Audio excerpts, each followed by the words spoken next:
Good morning students, this is your maths class. हम लोगों ने कल फर्स्ट सेकंड थर्ड क्वेश्चन कर लिया था एक्सरसाइज 4.1। आज 3 क्वेश्चन और रह गए इस एक्सरसाइज में, 4, 5, 6 ये तीनों क्वेश्चन भी कर लेते हैं हम। देखो क्वेश्चन नंबर 4 देखो, right equations for the following statements. अब ये स्टेटमेंट्स दी हुई हैं, हमने इनसे क्या करनी है, इक्वेशन बनानी है। चलो बनाते हैं, देखते हैं कैसे बनेंगी। Sum of number x and 4 is 9। अब वो कह रहे हैं कि हमारे पास सम दिया हुआ है, सम मतलब एडिशन, किस किस का, नंबर्स हैं, कौन कौन से हैं, x एंड 4। दो नंबर्स हैं हमारे पास x एंड 4, उनको जब हम ऐड कर रहे हैं x + 4 कर रहे हैं तो सम क्या आ रहा है हमारे पास, 9 आ रहा है। 9 इज इक्वल टू क्या लिख देंगे, 9। फिर से पढ़ो, sum of numbers x and 4 is 9। तो जो सम है ना वो 9 है, किस किस का, x और 4 का। तो x + 4 इज इक्वल टू 9, ये क्या बन गई हमारी, इक्वेशन बन गई। इस स्टेटमेंट से, फर्स्ट स्टेटमेंट से ये इक्वेशन बन गई हमारी।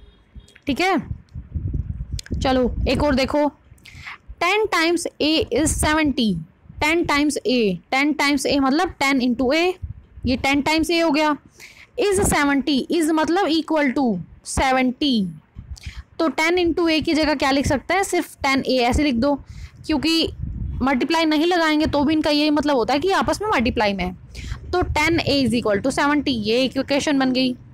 समझ आ रही है ना, बहुत आसान होती है इक्वेशन बनानी, कोई मुश्किल नहीं है। चलो आगे देखो, 3/4 ऑफ t इज 15। अब 3/4 ऑफ t, 3/4 मतलब 3/4 ऑफ t, ऑफ का क्या मतलब होता है, multiply, t। 3/4 of t is 15 is मतलब इक्वल टू 15।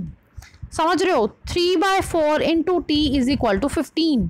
तो मल्टीप्लाई अगर हटा दें तो क्या बन जाएगा, 3/4 t इज इक्वल टू 15। ये क्या बन गई हमारी, इक्वेशन बन गई 5th पार्ट की। देखो आगे, 1/4 of a number -4 gives 4। 1/4 of a number, 1/4 of a number, of आ गए तो मल्टीप्लाई, नंबर कुछ भी मान लो x मान लो, gives 4।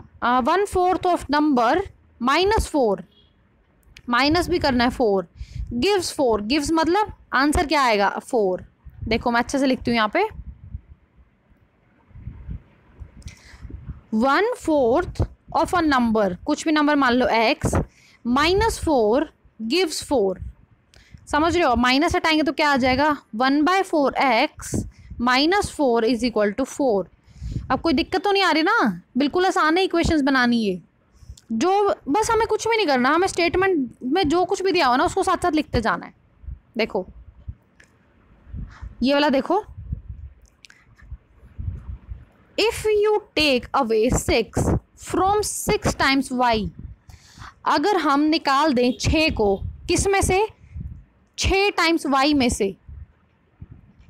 If you take away 6, हम 6 को निकाल दें मतलब माइनस कर दें 6 को, किस में से, फ्रॉम 6 टाइम्स y, 6 गुणा y से, 6 टाइम y में से अगर हम 6 को निकाल दें तो यू गेट 60। कितना मिलेगा हमें, 60 मिलेगा। देखो कितना आसान है इक्वेशन बनाना, जो कुछ दिया हुआ ना वो साथ साथ में लिख देना आपने, बस कुछ भी नहीं करना। ठीक है, तो क्वेश्चन नंबर 4 में कुछ पार्ट्स तो मैंने देखो आंसर्स लिख दिए हैं, कुछ आप लोग खुद सॉल्व करना और यहाँ से देख लेना फिर। ठीक है, तो ये क्वेश्चन नंबर 4 हो गया आपका, कुछ भी नहीं है, बहुत आसान है, आप लोग प्रैक्टिस करके देखना, बहुत ईजी लगेगा आपको। चलो क्वेश्चन नंबर 5 देखो, right the following equation in statement form. अब ये देखो, 4th क्वेश्चन में क्या था, स्टेटमेंट्स दी हुई थी, हमने इक्वेशन बनाई। 5th में क्या है, हमें इक्वेशन दी हुई है, हमने स्टेटमेंट बनानी है। बहुत आसान है स्टेटमेंट बनानी भी। देखो नंबर p एंड 4, इनका सम कितना दिया हुआ है, 15 दिया हुआ है। हमारे पास 2 नंबर्स हैं, p भी है और 4 भी है, इनका आंसर सम कितना है, 15। तो लिख दो, जैसे देखो फर्स्ट पार्ट में था, 4th क्वेश्चन के फर्स्ट पार्ट में था ना, sum of numbers x and 4 is 9, तो हम भी लिख देंगे sum of numbers p and 4 is 15। Sum of numbers p and 4 is 15, बिल्कुल सेम ही तो है। ठीक है, तो अगर आपको समझ में ना आए ना तो ऊपर वाले में क्वेश्चन में से हेल्प ले लेना आप लोग, आधी तो इक्वेशन इसी की हेल्प से ही बन जाएंगी। ठीक है, चलो एक और देखो, ये वाला देखो 2m इज इक्वल टू 7 है। अब m को अगर हम डबल कर दें तो हमारे पास आता है 7, या फिर हम कैसे लिख सकते हैं, m को अगर हम 2 से मल्टीप्लाई कर दें तो 7 आएगा। तो क्या लिख दें, 2 टाइम्स m गिव्स 7, लिख सकते हैं ना। 2 टाइम m कितना क्या मिलता है हमें, गिव्स 7, या फिर ट्वाइस ऑफ m इज़ 7।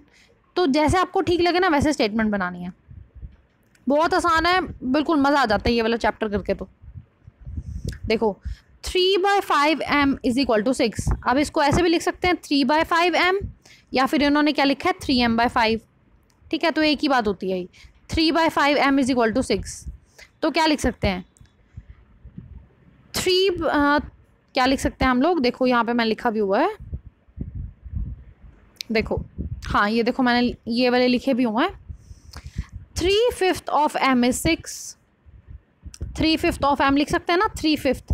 जैसे हम लोग पिछले क्वेश्चन में देखा था ना 1/4 था तो वो क्या कह रहा था 1/4, 3/4 था तो क्या कह रहा था 3/4। अब हमारे पास 3/5 है तो हम क्या लिख सकते हैं 3/5। 3/5 ऑफ m इज 6। ठीक है, बन गई ना ये स्टेटमेंट बन गई ना। ठीक है, एक और देखो, ये वाला देख लो, मान लो अब जैसे इस वाले क्वेश्चन में देखा था, इफ़ यू टेक अवे 6, मतलब 6 घटा दिया कितने में से, 6 टाइम y में से। ऐसा ही बना देते हैं हम लोग, सेम बना देते हैं। If you take away 2 from 4 times p, देखो सेम है ना बिल्कुल, यहाँ से देखते जाओ, इस वाले स्टेटमेंट को देखते जाओ, इसको बना दो। इफ़ यू टेक अवे 2, यहाँ से रीड करो, if you take away 2 from 4 times p, if you take away 2 from 4 times p you get 60 है ना, तो यू गेट 18। ठीक है, बिल्कुल सेम ऐसी बना देना। ठीक है, तो बाकी जितने पार्ट्स बच के आप लोग खुद बनाओगे इनको। 2-3 पार्ट्स मैंने आपको करा दिए, देखो यहाँ पे लिख दिया मैंने कुछ पार्ट्स, बाकी आप लोग खुद करना। चलो एक और क्वेश्चन रह गया, ये करा देती हूँ मैं। Question number 6, set up an equation of the following cases. अब हमें थोड़े से बड़ी स्टेटमेंट दी हुई है, हमने इनसे इक्वेशन बनानी है।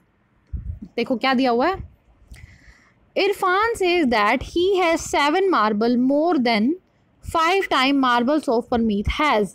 Irfan has 37 marbles. Take m to be number of Parmeet's marble. हमें क्या करना है, देखो जो ब्रैकेट में दिया हो ना, सबसे पहले उसको पढ़ लो। m to be number of Parmeet's marble, तो परमीत के पास मान लो m मार्बल है, परमीत के पास कितने मार्बल हैं, m है। अब इरफान क्या कह रहा है कि उसके पास कितने हैं, 7 मार्बल मोर, 7 ज़्यादा हैं। कितने से ज़्यादा हैं, 5 टाइम मार्बल ऑफ परमीत। अब परमीत के पास m थे, 5 गुना कर दो, उससे भी कितने ज़्यादा है, 7 ज़्यादा हैं। 5m + 7 हो गया। अब इरफान के पास टोटल हैं कितने, 37 इज इक्वल टू 37। ये लो बन गई आपकी इक्वेशन। देखो यहाँ स्टेटमेंट के साथ लिखा मैंने थोड़ा सा, परमीत के मार्बल कितने हैं, m है, तो इरफान के पास कितने हो गए, 5m + 7 हो गए, और इक्वेशन क्या बन गई, 5m + 37। 5m + 7 is equal to 37। 37 तो क्वेश्चन में दिया ही हुआ है। ठीक है, चलो एक और देखो, Lakshmi's father is 49 year old. Lakshmi के जो पापा हैं ना वो 49 ईयर्स के हैं। He is 4 year older than 3 time Lakshmi's age. अभी हम ये क्वेश्चन बनाएंगे, सबसे पहले ब्रैकेट वाला देख लेते हैं। Take Lakshmi age is to be y year. मान लो लक्ष्मी की एज कितनी है, वाई साल की है मान लो लक्ष्मी। उसके पापा कितने हैं, ही इज़ 4 ईयर ओल्डर, 4 साल बड़े हैं, कितने से, 3 टाइम्स लक्ष्मीज़ एज। लक्ष्मी की एज को अगर हम 3 गुना कर दें तो उसमें भी 4 जोड़ दें तो ये उसके पापा की एज आ जाएगी। और उसके पापा की एज दी कितनी हुई है, 49 इज इक्वल टू में 49 हो गया। ठीक है, समझ गए ना। तो देखो स्टेटमेंट में कैसे लिखोगे, लक्ष्मी की एज कितनी है, वाई ईयर, और लक्ष्मी के पापा की एज कितनी है, 3y + 4, और 49 तो हमें दिया ही हुआ है, तो इक्वेशन बन गई है। ठीक है, चलो ये थर्ड पार्ट की मैंने, थर्ड वाला पार्ट है जो ये, इसका सॉल्यूशन भी मैंने आपको करा दिया है, ये आप देख लेना पीडीएफ में से। और ये जो 4th पार्ट है इसका सॉल्यूशन आप लोग खुद बनाओगे, इसका सॉल्यूशन पीडीएफ में ही है, देख लेना, और ये आप लोग खुद बनाओगे। और जब आप खुद प्रैक्टिस करोगे ना तो आपको बड़े अच्छे से समझ में आ जाएगी।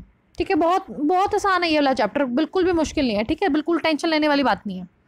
तो ये एक्सरसाइज पूरी होगी आपकी, और आपका होमवर्क यही है, आपने 4th, 5th और 6th ये वाले क्वेश्चंस क्या करने हैं, आरएनबी में नोट डाउन करने हैं। ठीक है, चलो बाकी फिर नेक्स्ट क्लास में करेंगे। Thank you.